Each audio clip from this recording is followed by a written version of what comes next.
Hola, buenas tardes. Mi nombre es Gustavo Blettler. Soy licenciado en Filosofía y voy a dar la cátedra de Historia de la Filosofía Antigua en una suplencia, en un reemplazo a Sergio Vergallo, que es el dueño de la cátedra. Mi idea en este momento es comentarles cuál va a ser el desarrollo, el recorrido de la materia para ir organizando la temática que se va a desarrollar y ustedes tengan más o menos una expectativa de lo que puede llegar a ser el cursado.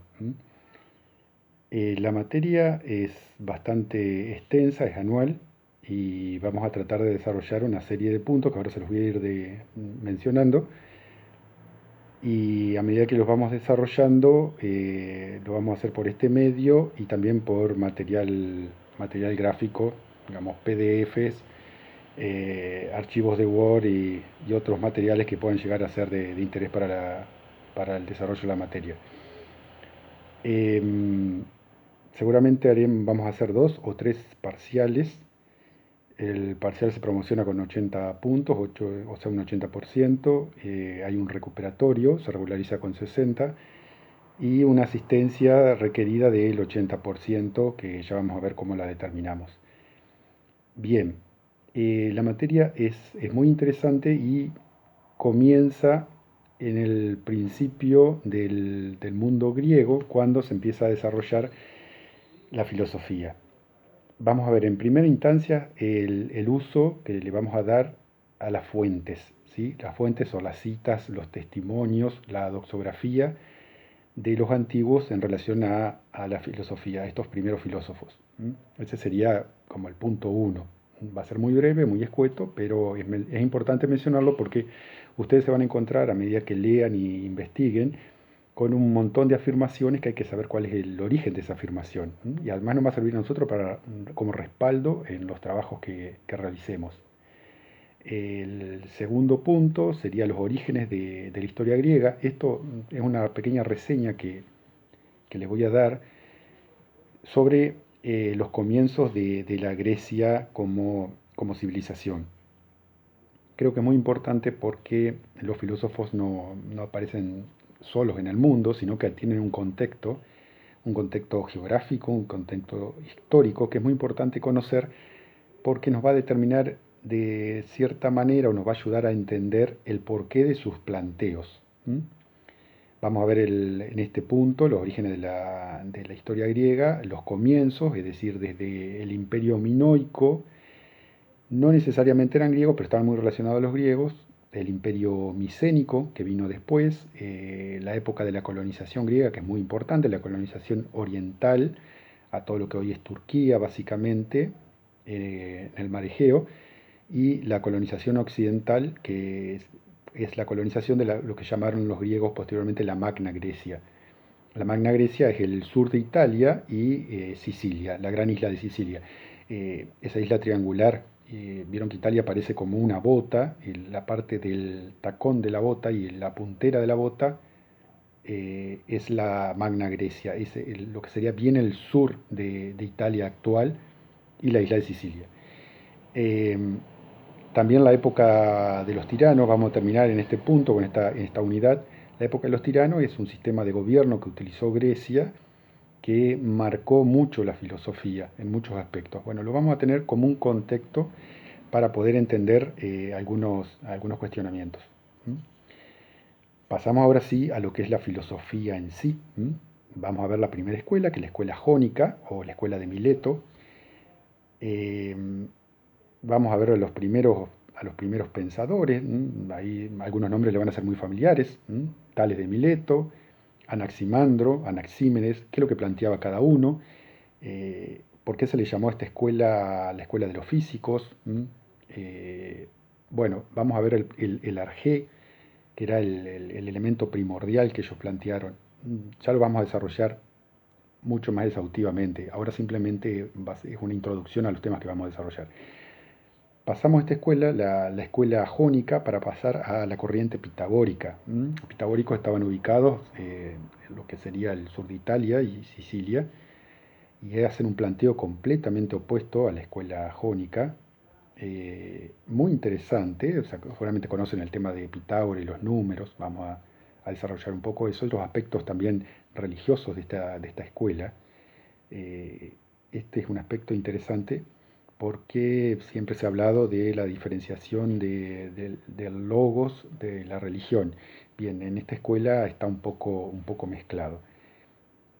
Bueno, vamos a ver entonces cómo fue que Pitágoras de Samos, digamos, él vivía en una isla, la isla de Samos, frente a las costas de Turquía, cómo de ahí y bebiendo, digamos, conociendo lo que era la escuela jónica, se traslada hacia el occidente, a lo que le decía hoy a Sicilia, y funda una escuela nueva y opuesta en muchas cosas, ¿no? Más ascético-religiosa.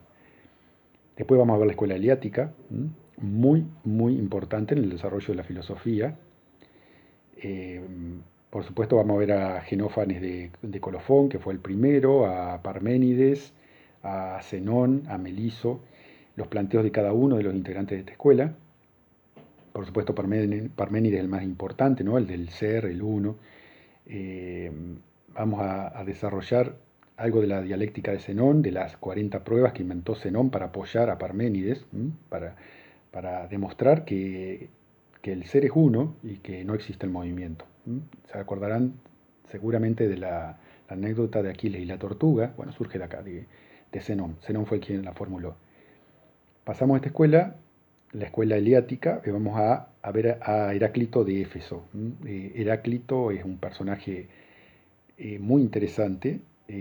Nosotros lo vamos a catalogar como filósofo, algunos dicen que simplemente era un sabio, pero el planteo que hace es muy interesante. ¿Se acuerdan? El todo fluye, el cambio permanente. Bien, es una contraposición absoluta a lo que era la escuela anterior, lo que veíamos de lo que era la escuela heliática, ¿no? Completamente opuesto. Los heliáticos decían, no, el uno es inmóvil, es todo, el movimiento es una impresión, no existe. Y ahora viene un pensador que dice todo lo contrario. No, lo permanente es el cambio. Entonces, es muy interesante desde ese punto de vista. Heráclito de Éfeso. Le decían el oscuro, por lo difícil de su teoría para algunos lectores. Pasamos después a Empédocles de Agrigento. Este es un filósofo muy interesante porque fue una especie de compaginador o congeniador de estas teorías tan opuestas, tan disímiles. Recuérdense la gran diferencia que había entre Parménides y Heráclito. Bueno, Empédocles lo que hace es una especie trata de conciliar estos extremos opuestos, ¿no? Después viene Anaxágoras de Clasómenas. Anaxágoras es un personaje sumamente importante en la filosofía porque nos va a marcar una posición de despegue respecto a los filósofos que veíamos hasta ahora, ¿no? Los anteriores hablaban de una explicación de los fenómenos materiales, buscaban eso, ¿no? Buscaban explicar por qué, de dónde surgía el mundo. En cambio, Anaxágoras hace un planteo distinto y aparece por primera vez el nous como un factor, una especie de espíritu, una especie de inteligencia que era un ordenador del mundo. Ya, esto es un factor totalmente ajeno a lo que veníamos viendo hasta ahora. Es un disruptor en este aspecto. Él cambia de lugar la cancha de juego, digamos. Lo que hace es de una originalidad que no había hasta la fecha.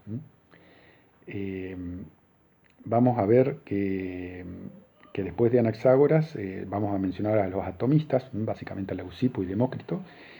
Los atomistas, como todos sabemos, son los que plantearon que todos los objetos están conformados por átomos.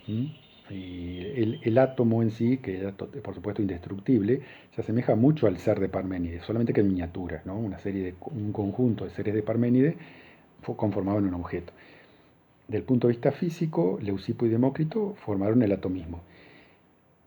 Vamos a ver después a Demócrito en su ética, también tuvo una ética que se despega completamente de estos planteos, pero eso lo vamos a ver un poquito más adelante. Con esto conformamos la primera unidad o megabloque, digamos, de los primeros filósofos. La segunda parte vamos a hablar sobre la sofística. La sofística, como todos sabemos, eran pensadores que fueron muy combatidos básicamente por Platón, ¿no? Aristóteles los menciona, pero no hace mucho toma de posición respecto a ellos. Pero la sofística fue un movimiento muy importante en la antigua Grecia, fueron de los primeros educadores. Eh, Vamos a ver a los principales, ¿no? A Protágoras, ¿m? El que dijo que el hombre es la medida de todas las cosas. Seguramente lo han oído. Bueno, ese fue Protágoras. Después vamos a ver a Gorgias, también, era un poco más viejo que Protágoras, pero siempre se menciona en segundo lugar. Eh, el que dijo que nada existe, uno de sus postulados fue nada existe. Hipias de Elis, Elis es la capital de la Élida, que era una región de Grecia, ¿no? Del noroeste de Grecia, del Peloponeso específicamente, y a Pródico de Ceos. Vamos a ver estos cuatro, fueron un montón, en realidad los sofistas fueron muchos más, pero vamos a ver estos cuatro principales que hicieron planteos interesantes. Llegamos en este punto a Sócrates. Vamos a ver cuál fue el problema socrático, cuál es el problema socrático, cuál fue su filosofía. Vamos a tratar de desarrollarlo en lo posible con la fuente que todos conocemos, básicamente Platón con sus diálogos. Vamos a ver después de Sócrates a las escuelas socráticas menores, que fueron de muerto Sócrates en el 399 a.C., varios de sus seguidores o sus discípulos escaparon de Atenas, se fueron a otras ciudades y en estas ciudades formaron escuelas nuevas que tenían una tendencia socrática sin ser específicamente Sócrates, como todos sabemos, no escribió nada, así que cada uno interpretaba a Sócrates como le parecía y de esta forma se crearon estas escuelas, ¿no? La escuela de Mégara, la de Eretria, la cínica y la cirenaica, ¿no? Con cada uno de sus representantes, Euclides, Ferón, Antístenes y Aristipo, los representantes de cada una de estas cuatro escuelas socráticas menores. Las escuelas socráticas menores son interesantes porque plantean la forma en que se podía interpretar lo que habría pregonado Sócrates. Ahí terminaríamos junto con Platón el segundo tema, el segundo bloque de esta materia, ¿no? Platón específicamente vamos a desarrollarlo, es como la estrella de esta materia, por supuesto. Vamos a ver sobre los escritos platónicos, cuáles fueron su obra, la cronología bastante discutida actualmente, ¿se acuerdan los periodos socráticos, de los escritos socráticos, los de transición, los de adultez y los de vejez? Lo vamos a ver someramente. La vida de Platón, por supuesto, la vamos también a mencionar. La dialéctica platónica, la idea platónica, digamos, el corazón de su doctrina. La teoría del conocimiento en Platón, esto lo vamos a desarrollar. El símil de la línea, que seguramente algunos conocen, y la alegoría de la caverna, que lo conocemos todos, ¿no? Dentro de lo que es la teoría del conocimiento de Platón. También vamos a ver la doctrina de las formas, o más conocida como la teoría de las ideas. También esto es el corazón, naturalmente, de la filosofía platónica. Vamos a ver algo de la física platónica, el devenir de la materia, el alma del mundo, algo de teología y psicología platónica, específicamente en relación a la inmortalidad del alma, ¿no? Otro de los aspectos muy importantes de Platón, el concepto de la metempsicosis o la inmortalidad del alma. La ética platónica, es decir, qué pensaba Platón sobre el sumo bien, cómo lo definió, la virtud, etc. Vamos a ver también, finalmente, la academia antigua o la vieja academia, es decir, los seguidores de Platón una vez muerto Platón, Peusipo, Genócrates, Polemón, etc. Esto brevemente y someramente, naturalmente. Con esto terminaríamos, como les decía, el segundo bloque. El tercer bloque y el último de esta materia va a partir con Aristóteles. Aristóteles, el estagirista, vamos a ver la vida de él, los escritos, su obra, la doctrina de Aristóteles, la lógica aristotélica, la metafísica, ahí vamos a tener para desarrollar bastante, la metafísica aristotélica es muy importante, todo lo que es sustancia, potencia, acto, la causa final, ese tipo de cosas, las cuatro causas, ¿no? la polémica con Platón, porque Aristóteles contestó a Platón a muchas de sus afirmaciones, le respondió. Es decir, a pesar de haber sido discípulo de Platón, Aristóteles, con muchas cosas de Platón no estuvo de acuerdo y esos planteos quedaron registrados, ¿no? Vamos a ver algo de la física platónica, el alma, la física aristotélica, el alma para Aristóteles, algo de ética y política muy someramente, lo que es la bondad, la oposición entre la virtud y el vicio. Vamos a ver muerto Aristóteles, lo que fue la escuela aristotélica, básicamente Teofrasto, que fue el continuador de Aristóteles. Vamos a mencionar también el valor que tuvo la filosofía combinada entre Platón y Aristóteles, que eso va a ser muy importante para la filosofía que viene después, ¿no? El último punto de esta materia sería el desarrollo de la filosofía post-aristotélica, ¿no? La filosofía después de la muerte de Aristóteles, también llamada filosofía helenística o helenística romana. Básicamente la famosa escuela del estoicismo de Zenón de Sitio, una ciudad de la isla de Chipre, en el mar Mediterráneo, ¿no? Bien al sur de Grecia. La filosofía, la cosmología y la ética del estoicismo, muy importante la ética en el estoicismo, el epicureísmo, con Epicuro por supuesto, como fundador, Epicuro de Samos, también de la isla de Samos. En el epicureísmo vamos a ver la canónica, así le llamaban ellos a la lógica, la física y también la ética, por supuesto, para contraponerlo al estoicismo. Es el objetivo de la carrera, de la materia, terminar en ese punto. Si nos diera el tiempo, podríamos ampliarlo a los que son los escépticos, los neopitagóricos. También sería muy interesante porque formaron una especie de continuidad con lo que fue la filosofía medieval. Es muy importante el neopitagorismo en este caso. Además porque fue una especie de síntesis a grandes rasgos entre Platón y Aristóteles y donde aparece otra vez el componente religioso muy, muy fuerte. Algo de historia griega, a lo mejor darme un pequeño escrito para continuar la historia griega después del primer escrito que les dije que era desde los comienzos de la historia griega hasta los tiranos, ¿no? Hasta la época de los tiranos. Posteriormente estuvo el florecimiento de Atenas, estuvo las guerras las guerras médicas, o sea, la guerra con los persas. Estuvo después la guerra del Peloponeso, después vino Alejandro Magno, después vino el helenismo, apareció Roma y ahí es donde terminaríamos ya el periodo antiguo. Bien, esto es el desarrollo o el recorrido de la materia que me gustaría poder brindarles. Ojalá se pueda desarrollar la mayor cantidad de esta temática.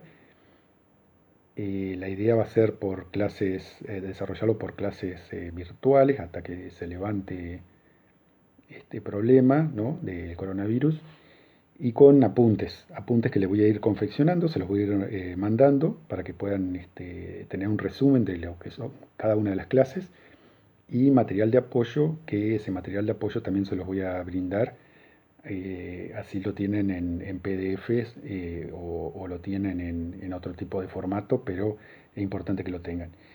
La materia parte de los parciales que le comentaba al principio y de la asistencia obligatoria, también va a requerir algunos prácticos. No sé exactamente el número de prácticos que vamos a hacer, pero los prácticos van a ser siempre bastante sencillos y la idea es que el alumno muestre un interés en la materia. Y siempre van a ser complementarios de las teorías. La teoría es el esqueleto de la materia, es lo angular en la materia, el resto son complementos. ¿Mm? Bueno, muchas gracias por escuchar esto y bueno, la idea de esta charla, de este monólogo, en realidad era comentarles esto, cuál va a ser el recorrido de esta materia en el 2020. Bueno, muchas gracias.